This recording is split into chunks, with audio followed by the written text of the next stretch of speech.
Just because everybody's thinking about back to school doesn't mean that we can't think about back to school with our little ones under 3. So I figured, since I am organizing my area for back to school, I would share with you a little bit of what I do every year when it comes to back to school for those kids under 3. Obviously, we don't have a school supply list from the school that they will tell us what you need. And there's not that many resources for the little ones, but that doesn't mean we cannot teach them or do things at home that are going to get them ready for pre-K. So every year at this time, I do take advantage of the sales that are going on, the supplies that are cheaper, and just trying to get everything that I need for when it goes to back to school for them. So you want to make sure that you understand what kind of milestones your little one is going through, so that you know what should you be working towards. So let's take an example. If your child is 2, you know that at 2 you can start getting them ready for those scissor skills. So you want to make sure you have tongs. You want to make sure you have those little scoopy things. They're like little scissors, but they have like a scoop, so that you can work on that. You want to make sure you have toddler scissors. And my best recommendation for toddler scissors are actually the ones from the dollar store. They are in the teacher section, and they have this little tab. Let me see if I have them. Where are the scissors, Manu? I don't know. Such a mess in here. I'll show you when we get to them, but it's just, right now I'm just getting rid of everything that's from last year that we've been working on. So he has mastered a lot of the 2-year-old skills, so now moving into the 3. So now we're gonna get a lot into, recognizing our names and recognizing the numbers and recognizing letters. So I wanna make sure that I have supplies at hand that I can easily create activities. So one of the things that we're working on, I just got this set from Melissa and Doug, and it's stamps, and a mixed media journal. And every morning we have, oh, you're doing art. I'm gonna show you this, because if you don't have the do a dot stamps, this is something that you are going to want to add to your homeschool resource kit. And at 1 or 2 or 3, these are a red one too, yes. So mine is a kit that actually has a smell. And even a green one and a purple one. Yeah. And this blue one. Yeah, so let's talk about art supplies. So things that I recommend you have, no matter the age. So you're gonna wanna have watercolors. So a little kit of watercolors. You don't have to get the set that has 18 colors, just a little thing of watercolors. You're gonna wanna have markers. You're gonna wanna have fat crayons, so the big, thick ones. Wanna give me a crayon? Pass me a crayon. You're gonna wanna have the do a dot markers. I got one, Mama. Thank you. No, this is the skinny. Give me a fat one from the container. Lots of markers. Highlighters are great ones to have. You're gonna wanna have some washable paints. You can just only do red, yellow, and blue, and then this is so. Where's the skinny one, so I can show them the difference. So the typical crayon that you see is this. This is very thin and very small for a little toddler. What you're gonna wanna look for is these. So look at the difference. These are called jumbo crayons, and they're from Crayola. These are the ones that you're going to want to have in your kit at this time. When they go to kindergarten, pre-K, and they're able to handle smaller ones, you are gonna wanna have these. But for now, these are a great resource, because right now they can hold them like this. They can still get creative, and eventually they'll be able to grasp it, learn how to do the grasp. So that's something I definitely recommend. So I'm gonna say hi to everybody. Still learning how to do live. I forget that you're supposed to interact with each other. So if you have questions, And we have the shark. just leave me in the comment like how old is your child, and then I can customize my recommendations. Oh, why are you here? The rocket ship goes on the launch So, pad. what else we should have? Stickers. Stickers are a great resource to have. So right now, I have just this little pack because I had so many. I had a full drawer of stickers. But stickers are great, and I love the ones that are raised stickers. So if you have a 1 and a 2, these are kind of like puffy. They're puffy stickers. So almost 2. I want the one puffy sticker. Puffy stickers are easier to take out than if you give them this little 2.8. Okay, that if you give them this like that are just plain. These are hard to get out. They're frustrating. So you wanna have, man, here, put them here. Here, I can hold them. You want to look for the ones that are like puffy. They have like a little foam in between.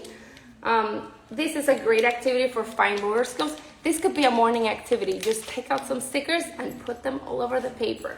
Activities, they don't have to be fancy. They don't have to be like super paintable, pretty, like Pinterest pretty. I realize that most of our activities that we have done, like the learning ones, they don't look that great, but they are awesome for learning.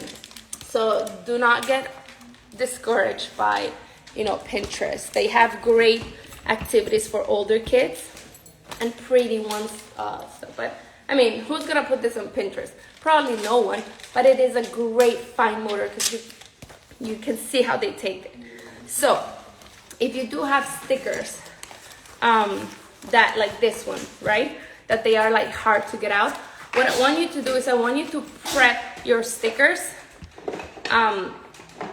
by taking the backing out of the sticker. So,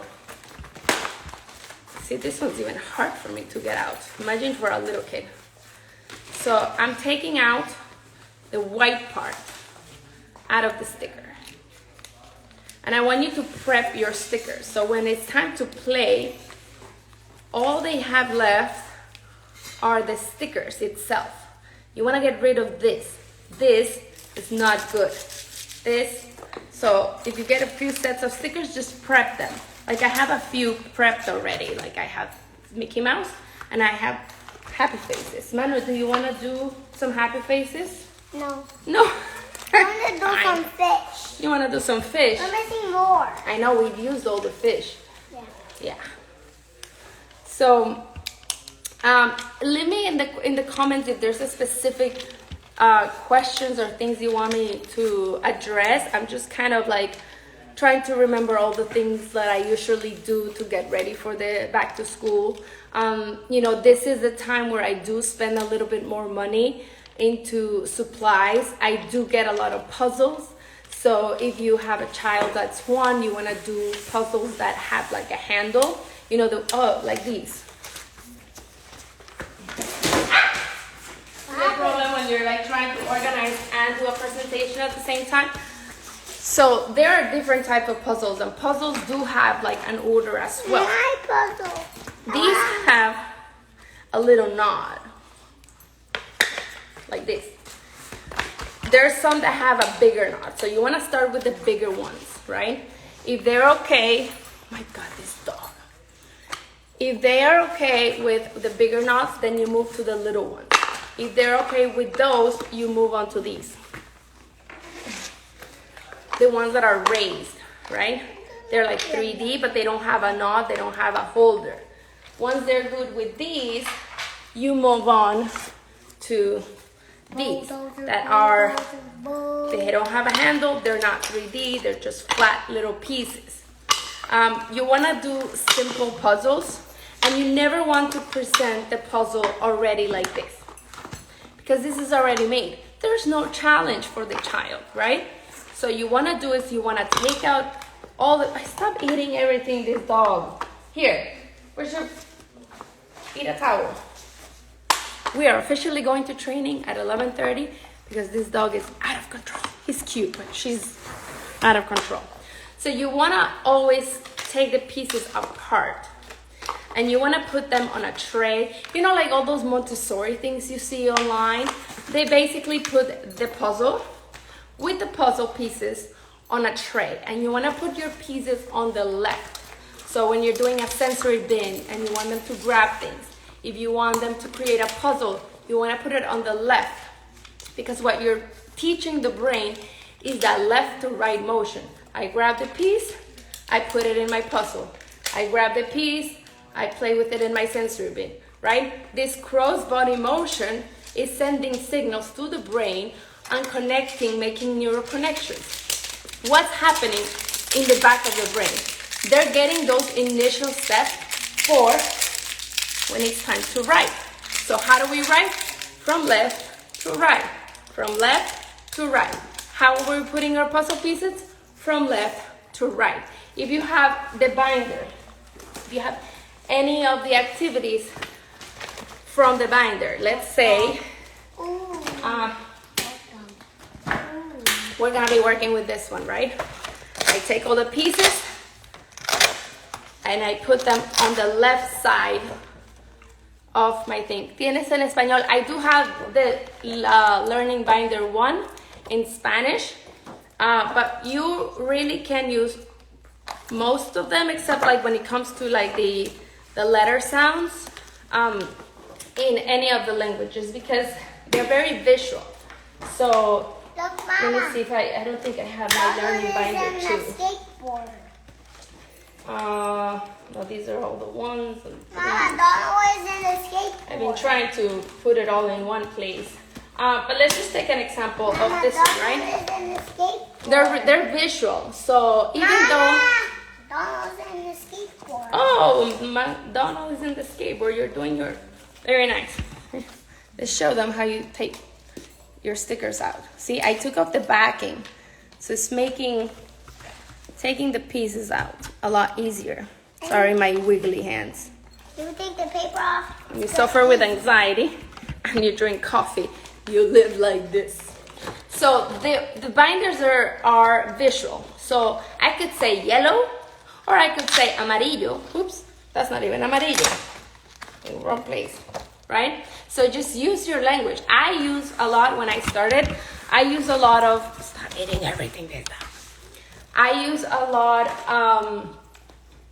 of bilingual. Like I would say yellow, amarillo, because at home we speak both languages. So I wanted him to get used to just both languages.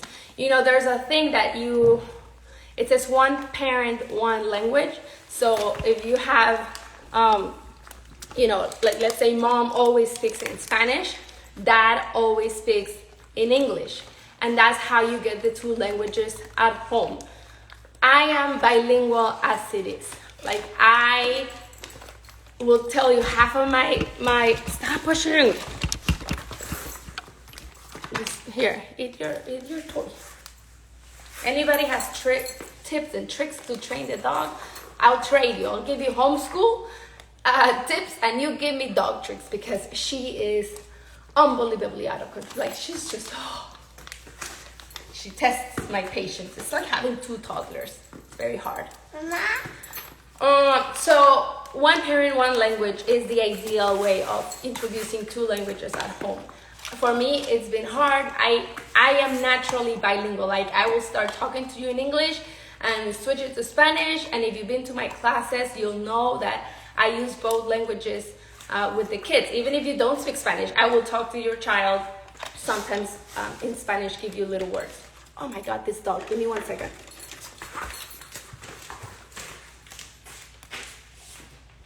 I'm gonna talk to your friends, Mama. Oh, you're gonna talk to my friends? Talk to my friends. Hey, we have make all stickers. We have a lot, and Donald is in the skateboard. Ooh.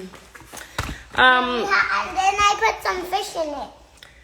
So if you can, use both languages. If you really can, just do that one parent, one language. It's kind of what they recommend. Oh, I'm sorry. Put some fish on the level. But we knew the fish. Now we have 1, 2. Here, you talk to my friends. I will find something for this dog to stop destroying. Peppa! Peppa! No. This was my birthday. Yeah, I hope you need to build it. And this is legend.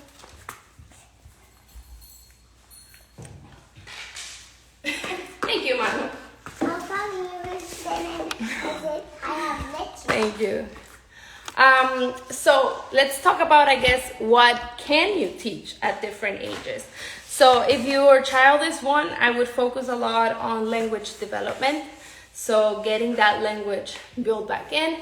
So do lots of activities that, are gonna teach them how to do vocabulary. We have a lot of like sensory rhymes, interactive sheets, like those little things work a lot. So do lots of rhymes, lots of reading, just build that vocabulary. At 2, you can start focusing on learning the shapes. And you can start with the basic square, circle, triangle, rectangle, heart, and star, right? And then once you get that like done, they learn those pretty quickly. You can move on to like the pentagon and the hexagon and the oval and the diamond. So you can do that. You can work a lot. We worked a lot on what was gluing skills, painting skills, and scissor skills, Play-Doh skills. So those, Manu, leave him, please. Manu, leave her. It's okay. And then at 3, because they have mastered their shapes, they have mastered their cutting, they have mastered gluing, so they know that, how much glue is enough glue, or maybe they're still working on it. So I will still do lots of arts. You can start doing a little bit of the craft. So now they understand, that this little paper plate is turning into a snake, and they kind of have the concept and the reference of what a snake looks like. So they're actually to do like very, very simple craft with like shapes. Before 2, if you try, like before 3, if you try to do a craft, I promise you are going to do 90% of the craft. It's going to look beautiful like Pinterest, but it's not going to be developmentally appropriate. They're just not learning because you have to do a lot of the work. They're not ready. So do lots of what we call process art. So it's more about the process than the final product. So it's about mixing paints and what happens when you mix the paint. So you give them only blue, and then you give them blue and red, right? And then you'll see what happens when you mix them. And you do the mixing activity over and over. Do it with ice, do it with water, do it with, paint and watercolors. Those mixing activities that sometimes when they mix all 3 colors, but they end up is with brown, and that's okay because they're learning. So those little science experiments are something you can start doing. If your little one puts things in their mouth, do them with like edible stuff. So you can do them with water and food coloring. And then at 3, it's all about learning how to grasp that pen. So those crayon skills, making sure they're holding the crayon correctly. If it's about recognizing the numbers, so do lots of number recognition. Do 2 numbers at a time. Leave the 9, the 6, and probably the 7 like to the end, because the 7 they'll confuse them with the 1, the 6 and the 9 they're the same. We're still working on recognizing the 10 as it is, because all he sees is a 1 and a 0, and he still doesn't grab the concept. Let's talk about math. You're gonna want to start, if you're 1, counting, lots of counting, learning what number comes after the next. So 1, 2, 3, 4, 5. That's why you see on the nursery rhymes, you see a lot of songs that have like, you count to 5, then at 2 you count to 10. So you want to do 1 to 10, 10 to 1. So like the spaceship song that goes 10, 9, 8, 7, blast off. That's a great song. What else? Math. You can do the sink or float for science, and that's fun. You can do a bin. And you can grab different things from the house, from outside. And does it sink? Does it float? Does it sink? Does it float? And you're gonna wanna do this experiment many different times. You can do it in the bathtub, you can do it in the sink, you can do it outside, because they need to have that repetition of activities. Peppa! Manu, grab Peppa. What are you doing? He's brave. So you thought you were done with your toddlers.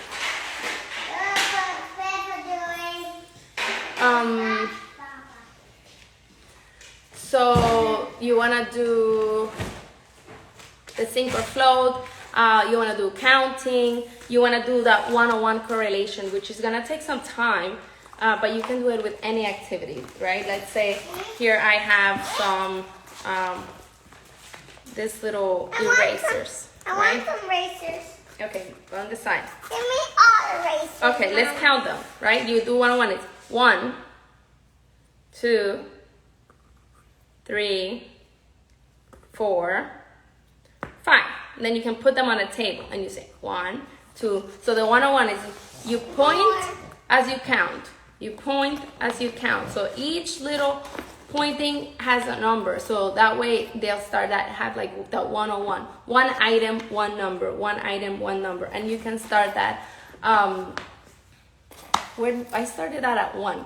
And now he can visually see how many items he has. And he says there's 5. And I still have to be like, oh yes, there's 5. Like he has that automatic knowledge. At 3, you can start with patterns. So red, green. And that's something that, you know, I just started working with. So if things have stripes, you know, patterns are things that repeat itself. So there's a really nice National Geographic Kids book about patterns that I've been trying to teach him patterns for a while. And the moment that he got that book, he kind of like, oh, okay, I get it. So if you have a 3-year-old and you want a reference to the book, let me know. I'll send you a picture. It's from one of my books that I just recently got. Another thing is you do want to get or have like a list of books that you want to work on during this year or you want to read about. Maybe your library has them. Maybe you have, you know, like 5 or 6 new books that you can rotate. If you go to a Scholastic's page, any Scholastic's books are really amazing. And you can divide them by age. Like they'll tell you what age is appropriate and then you can get them. I got probably about 20 new books and every single one of them has been on point. There's 2 that I think are a little too advanced, but they have great information. So you want to add that into your homeschool get ready is also think about books. You want to do a cleanup, like are your books too baby-ish from what you have that you've been reading since they're a baby?